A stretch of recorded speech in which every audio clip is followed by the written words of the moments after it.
California fair officials were so hell-bent on getting a 9-year-old girl's beloved goat slaughtered for a barbecue that they got law enforcement involved as if they were on a mission to take down Pablo Escobar. And I'm not even exaggerating. I mean, this story has so many twists and turns and shows you how in a lot of instances, law enforcement is really just used to protect property, right? In this case, it's a goat. So let's get to those details. The story centers on a woman named Jessica Long, her 9-year-old daughter, and the Shasta District Fair in California. Now, Jessica Long's daughter became attached to this goat named Cedar, not Sam Cedar. Cedar is spelled S-E-D-A-R. Sam's okay. Sam is okay. He has not been slaughtered for a barbecue, but this goat has been, okay? So anyway, the 9-year-old girl grew attached to this goat. And so when it came time for them to give the goat up to the Shasta District Fair, because the goat had been auctioned, the little girl was visibly upset about it. So by the way, the little girl, the 9-year-old, grew attached to this goat because she walked and fed the goat every day for 3 months straight. So you can understand the bond that this little girl has with the goat. Now, first let's understand what this whole program is, auctioning off the goat. What is this all about? Well, Long, meaning the mom of the 9-year-old girl, had purchased the goat for her daughter to enter into something known as the 4-H program with the Shasta District Fair. So basically, the whole point here is to teach children how to care for farm animals. The animals are then entered into an auction to be sold and then slaughtered for meat in hopes of teaching children about the work and care needed to raise livestock and provide food as farmers and ranchers do. So it's like I guess, let me just give it the most generous description. It's supposed to teach kids what it means to be a farmer or rancher and what it means to raise food for the public. Okay, so soon it was time for Cedar to be sold and slaughtered. I mean, that was the plan all along, but the 9-year-old couldn't do it and her mom was uncomfortable with it as well. Keep in mind that the 9-year-old girl had also lost 3 grandparents fairly recently, so she was going through a lot. And her mom is like, no, this is gonna kill her. We can't give up the goat. So Jessica Long decided to take the goat when she wasn't supposed to. And then she wrote a letter to the Shasta County Fair's manager saying this: my daughter sobbed in her pen with the goat. The barn was mostly empty, and at the last minute, I decided to break the rules and take the goat that night and deal with the consequences later. Hashtag queen, hashtag girl boss, love it. I would do the same thing, you're a good mom. Hashtag get that goat. Get that goat. Now, in her letter, Long pleaded for the fair to make an exception this one time and let her and her daughter take Cedar back permanently, but it didn't play out that way. Aware that Cedar had already been sold in auction, Long also offered to pay you back for the goat and any other expenses I caused, according to the letter. Long offered to repay the fair district and the bidder whatever costs had been incurred. That included the winning bid of $902 made by State Senator Brian Dahl, who's a Republican, and the 7% cut that their fair was entitled to of $63.14. She said that Dahl agreed to this, the state senator, and Dahl's office did in fact confirm that he agreed to it. He was the one who won the auction, won the goat, he agreed to it. But no, the Shasta County Fair, not interested in this agreement between Dahl and Jessica Long. So the Shasta District Fair officials threatened to call the police the next day and rebuffed Long's attempt to find another outcome for Cedar other than it being returned, slaughtered, and donated for a barbecue, literally. So making an exception for you will only teach our youth that they do not have to abide by the rules. Also, in this era of social media, that has been a negative experience for the fairgrounds, as this has been all over Facebook and Instagram. That was a response from Melanie Silva. She's the chief executive of the Shasta District Fair. It gets worse. Just a few more details, and then John, I'm dying to know what you think. That same day, BJ McFarland, livestock manager for the Shasta Fair Association, sent Long a text message that read as follows: "We need to make arrangements to get the goat back today. If not, law enforcement is going to be brought in on this." And it turns out they got the cops involved. They did it. They got the cops involved. Officials reached out to the Shasta County Sheriff's Office. Armed with a search warrant, detectives drove more than 500 miles across Northern California in search of the goat. In search of the goat. An epic quest. But it gets worse, John. It gets worse. I'm gonna break for comment, but it gets worse. Yeah, it shouldn't be able to. That's already the worst story, literally ever. The woman in charge of the fair, who's like contacting the parents, is setting herself up as like a Cruella de Vil type villain. Like, seriously, I am going to see that goat consumed. Damn it!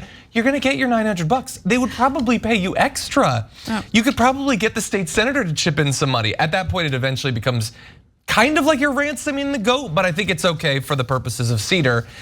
My favorite part of the entire story, it's a terrible story, you shouldn't have a favorite part, but I do. It's when she's like, blah, blah, blah, you have to learn to abide by the rules, as if abiding by the rules is the only lesson that could potentially be drawn from this. Nothing about empathy or compassion or negotiation or compromise or anything like that, just rules. But then she goes on and is like, and by the way, this has just been really bad for us on social media, and I don't want any more bad press. Yeah, how about don't do this? Don't do this. She generates the worst goat-related story in history. Yeah, it really is. To avoid bad PR. It's amazing. It really is. I mean, it's, hey lady, maybe consider how your actions lead to bad press. Anyway, but okay, so now you have the cops. They're on a mission. They've got the search warrant, okay? They're looking for the goat. And they don't know where the goat is. Like, they're on a goat hunt.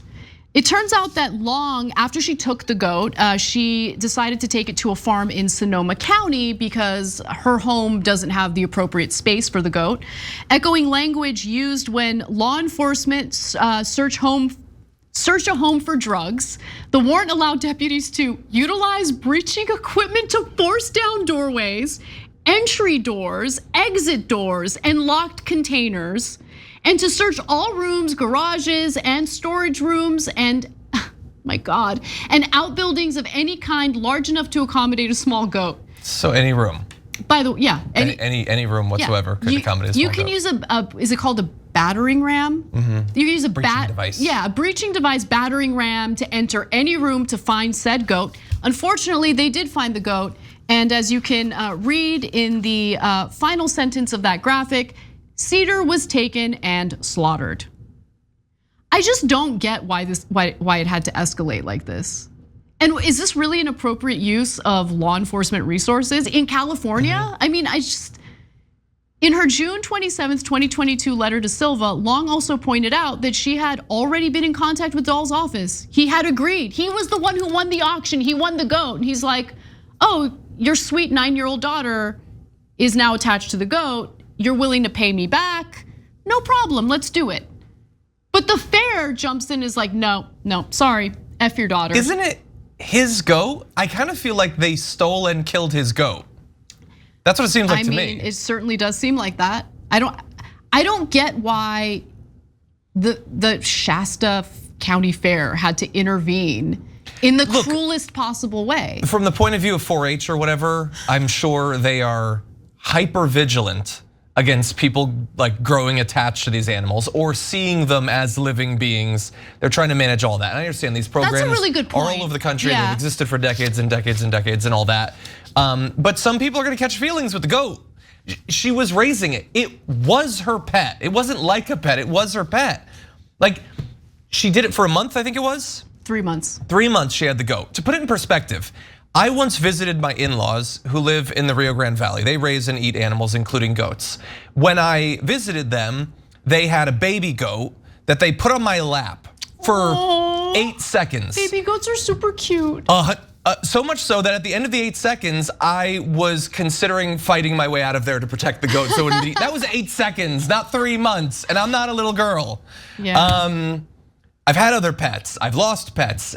Like, let her just have the goat, honestly. Not every goat gets slaughtered. You raise animals for other things. Agriculture is not just about consuming the animal. You could milk the goat. You could set up a petting zoo with the goat. There's other things that you raise animals for. I feel like they need to broaden their horizons at 4-H. I just think that the petting zoo is cruel and unusual punishment for the animals, and we shouldn't do that. I think less cruel than eating it. Fair. It's a fair point. It's a fair point. And I get that people eat animals. But being held captive where a bunch of people touch you all day, Oh, I don't like it when you put it that way. But anyway, this is the sort of story, and we experience a lot of them, generally not about goats, where you, as a regular person coming in at the end of it, you wonder, how did no one have a human moment here? I know. How did none of the police, the person in charge of it, nobody could be a human for even a split second? So, like maybe in mile 300 of tracking down the goat, you think, is this how we should be spending our time? Is this how you protect and serve?